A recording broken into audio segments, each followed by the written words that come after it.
Hi, this is Brooks with Character Design Forge. The subject of color always seems like a large and daunting one. It's like it's almost as hard to teach it as it is to learn, and I think I have a good idea of why that is. The idea of color theory, which is this total and complete study of color, is absolutely useful. But I think there is a difference between theory and practical use. And when you're just starting out with color, a certain amount of color theory is helpful, but then after a certain point, it's kind of like asking someone how to take care of a dog and then being told how to take care of every pet simultaneously. It's like asking for relationship advice and then being told the history of every relationship since the beginning of time. One more shot at this. It's like asking someone what they want for lunch and being given a detailed history of the sandwich. All right, now I'm done. This video is not a replacement for learning color theory, and I do encourage you to look more into it at a later time. But the purpose of this video is to help you get some traction without feeling completely overwhelmed. I think part of the reason why color seems to be so hard to teach is that color, more so than a lot of other aspects of art, is highly subjective, which means that apart from some absolute truths, some do's and don'ts when it comes to color, color choice is highly up to preference. It's a very personal thing. The same way that people have favorite colors, everyone sort of has preferred aesthetics and ways of using colors. So it doesn't do me any good to come to you and lay down the law, so to speak, and say, this is a good color to use, this is a bad color to use. Instead, I can share those absolute things, those color theory things, and then also kind of my personal journey and how I've come to create palettes and stuff of my own, and then you can take that and do with it what you will. I also want to help you, if you want to be creating vibrant color palettes, to make something that doesn't necessarily become garish. So first of all, let's establish that color and light are closely linked. And before you try and figure out the hue, which is like the flavor of the color along the color spectrum, it's good to know how important value is. Now, value is simply how light or dark something is. And you can look at something that's completely grayscale, like this, and choose a value that is closer to white or closer to black. But it isn't just in grayscale. For example, this is a lighter value green, and this is a darker value green. Understanding value is helpful because you can use it to assign importance to something visually. For example, if you have a lot of dark gray in an image, and then something is suddenly white or really light, the eye is immediately drawn to that place. Value gives you the chance to create contrast in your image too.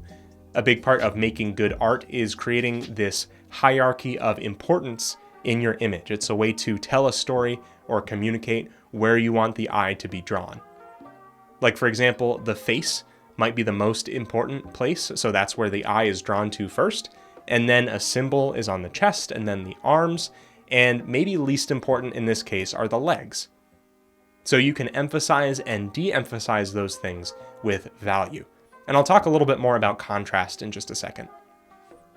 When it comes to hue, it's very helpful to look at a color wheel. And this comes from color theory. The arrangement of this rainbow around this circle is really useful. So you've got our three primary colors, which are red, blue, and yellow, and then their secondary colors between them. So orange, green, and purple. Now, if you draw a straight line through the middle of the circle on either end of it, you'll always get a primary color, or a close variation, on one end, and then the secondary color of the other two primaries on the other end. So, for example, you have blue, which is a primary color on one end, and the combination of red and yellow, which is orange, on the other end. Now, these opposite colors are called complementary colors, and they tend to look good with each other. Complementary color schemes are generally the most common, and there are more schemes, or harmonies as they're called, but in an effort to just enable you so that you get your bearings, we'll only look at one other harmony in this video. So when I started making digital art, I really wanted things to be vibrant and colorful. I was designing this cast of multicolored characters. But then I'd go into Photoshop to choose a color, and I was just choosing this upper right-hand corner for almost every color. And worse yet, I was thinking, well, this is a comic meant for the internet, so let me choose only web colors, which you can see all the colors on the internet just fine. So the result was things like this background for my self-built site. Let's take a quick look at that. Yeah. So I quickly realized that the colors I was choosing were way too garish. And so to overcompensate for that, instead of trying to learn how to use vibrant colors in that sort of upper right-hand high value, high saturation range of the color picker, I honestly just became averse to them. And I started using pastels and really muted colors. So the solution, however, was something that we already talked about. See, if all of your colors are high value and highly saturated like that, that means that they're all important and all of them are screaming at your eyes all the time saying, look at me over here. So that, along with the fact that these hues don't really go together, it makes the overall image clash and we are disgusted and repelled by it. So let me show you my current process for selecting a color palette. And remember that palettes are tools for different purposes. So for me, I'm typically creating the color scheme for a character design, and they tend to skew a little bit more vibrant.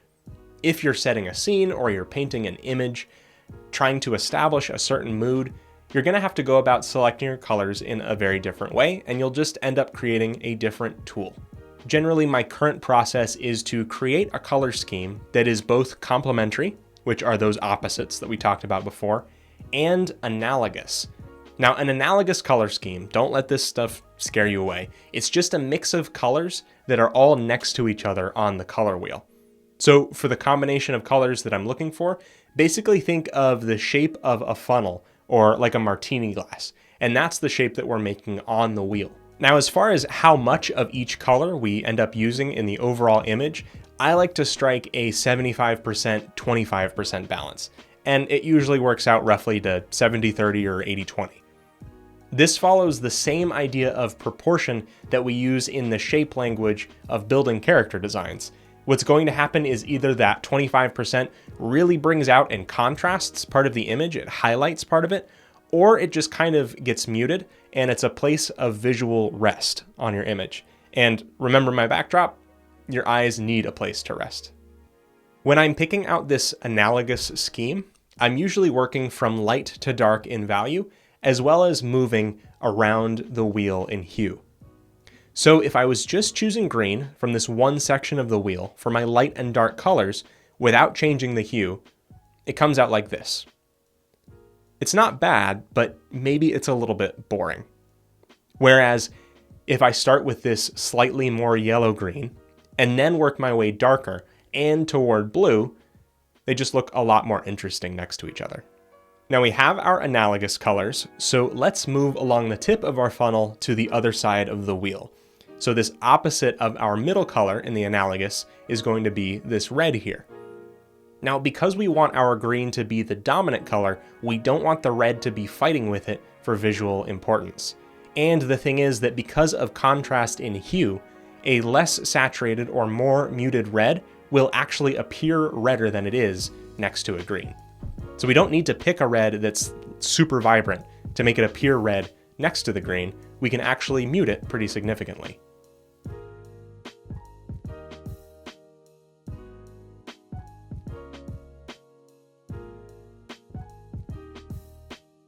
When it comes to rendering, adding light and shadow to this artwork that you've just made with your new color palette, it makes a huge difference what color light and shadow you use. So if you're using just pure white and pure black for your light and shadow, the image is going to come out really flat. So for more about that, I'm going to point you up to another video of mine that's called Lighting and Shading with Complementary Colors. I'll also put it at the end of this video in a link as well. So there you go, I've given you a ton of information, hopefully enough to enable you without overwhelming you. There's plenty more to be said about color, more videos to be made by me, things like storytelling, setting a mood, and more things about rendering, so just look for more stuff like that in the future. If you want more about color, you can go to my comprehensive character design curriculum called Learn Character Design. It's over 10 hours of video learning. Whether you don't know how to draw yet, or you just want to level up your character design skills, it's going to get you to a place where you can be confident in your ability. For more, head over to learncharacterdesign.com. That's it for me today. I'm making new videos every week at Character Design Forge. Subscribing on YouTube lets you know when new videos are made available. If you want to follow me elsewhere, the username is BagelDenizen, and that's consistent across Twitter, Instagram, and Twitch. Twitch is a fairly new thing that I'm doing. Head over there and follow so you can see the next time I'm live streaming some art. Come hang out. It'll be a fun time. Thank you for watching, and have fun creating.